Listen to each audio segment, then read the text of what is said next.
there's this research about how athletes do better in group environments than when they train on their own, and you know, in the sport that I'm primarily involved with in triathlon, I find that you know, athletes are so different in the water versus the bike versus the run that they need so much individual work anyway. But again, when you're talking about the amateur runner who is not really training to perform, they're not ready to train yet, so they're training to train, that the group has all those advantages as well.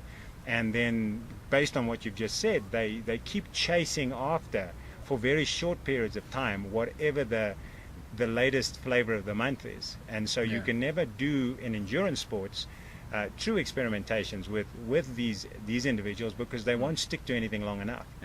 You know, so they'll do barefoot running for 3 weeks and get injured, and so their calves and Achilles are shot and they give it up. Exactly. And that's because they adopted an extreme approach to what might have been a good idea. Same thing, diet. People are now advocating no carbohydrates and so forth. People go to that far extreme. Some people might do well on it. Some people will thrive, other people will suffer. But people must understand that the pendulum, maybe the answer's in the middle. It's not necessarily at the top or the other end, you know. So that's, and the differences between us are just enormous. I mean, there's so many things you can see, but then imagine how many you can't. Metabolically, neuromuscularly, the central nervous system, psychologically, so things that science is decades and generations from even measuring. And so to prescribe a one-size-fits-all is just bad coaching and bad science all around. So I'd like to you know, throw some of those things out there, you know, in terms of if somebody does a workout that is physiologically being deemed to work really, really well for them, but the workout is perceived by them to be so stressful that they doing some other kind of hormonal activity than an athlete that's quite neutral about that workout. You know, do you think you can measure that from a psychological level at this point already?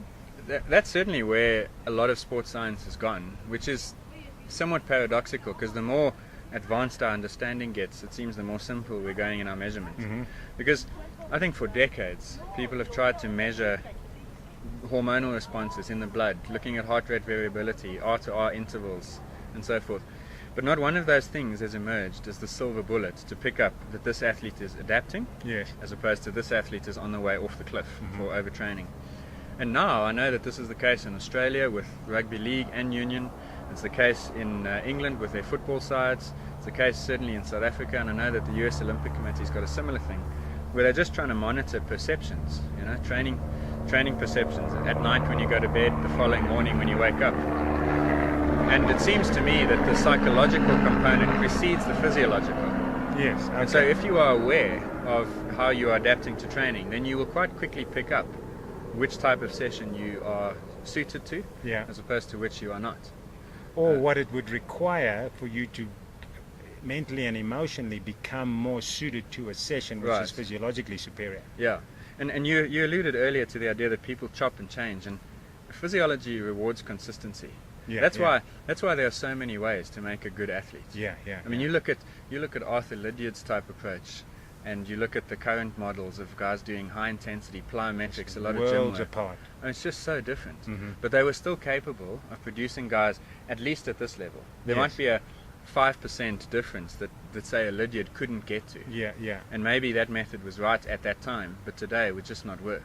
And that level was not known to them. I think John Walker is famous for saying, I was the first guy to break 350, and it was because the world record was 351. I think if the world record was 347, I would have gone 346. But then with that, even it's 5 seconds over a mile, but that speed that would have been required might have necessitated a different training approach. Yes, of course. And that's exactly how it will be. I mean, there's no one can tell me that the Kenyans, the Ethiopians, and Salazar's guys train the same way. No. Yet they're all running between 26:40 and 27:10. And so physiology rewards consistency. Yes, like Sammy Wanjiru, the now deceased 2008 Olympic marathon champion, he trained both in the Japanese high volume, very structured way, as well as the Kenyan sort of more, you know, shoot from the hip, fartlek type natural running. And he said both worked equally well. He just preferred the Kenyan one, and he probably preferred the Kenyan one because socially that was his home country. Exactly. So again, people must figure out what works for them, and then deliver or implement those small strategies, build the program up, with little components that they figured out works for them. So some people do a 6-mile tempo run on trails, and other people do 100 hundreds on the track, and they get to the same place. Isn't that the beauty of running? I mean, exactly. And we see this in sevens rugby, which Yeah, you alluded to, and most of the viewers will learn more about sevens in the next few years. Yeah. But I mean, we sometimes warm up on the same field as Fiji or Kenya, Yeah. and we look at what they're doing, and it's just a world apart. It Yeah. looks like 12 guys have gotten together and are doing a little aerobic session. Yeah. And meanwhile, we've thought it all out. I mean, Yeah. we're on a clock. Yeah. We're doing 2 minutes of this and then 1 minute of Yeah, that, and yeah. we're going to take water. And we're so precise. The Yeah. Australians and the English are the same. Yeah. Yet when the game starts, There's no, that makes no difference is difference. not. Yeah. because it's cultural and it's physiological and it's social Yeah. and it's so many things. Yeah, I have a little So- pre-race warm-up that I worked out with each individual athlete based on their needs, and it's very complicated, and it's also very structured on time. And I get a large percentage of my athletes, especially my very high-level athletes, they get mentally fatigued by the workout. They just look at the workout on paper and say, oh, it's too complicated. There's just too many things going on. So it doesn't fatigue them physically, but Yeah. mentally they just don't want to do it. Yeah, and that's why being part of a group, you said earlier, Yeah, is yeah. such a big deal, because it just removes that burden of thinking. All you Mhm. do is follow. Yeah. And also having a coach just to keep you on the clock so that you don't have to think. I think that makes a big difference. Yeah.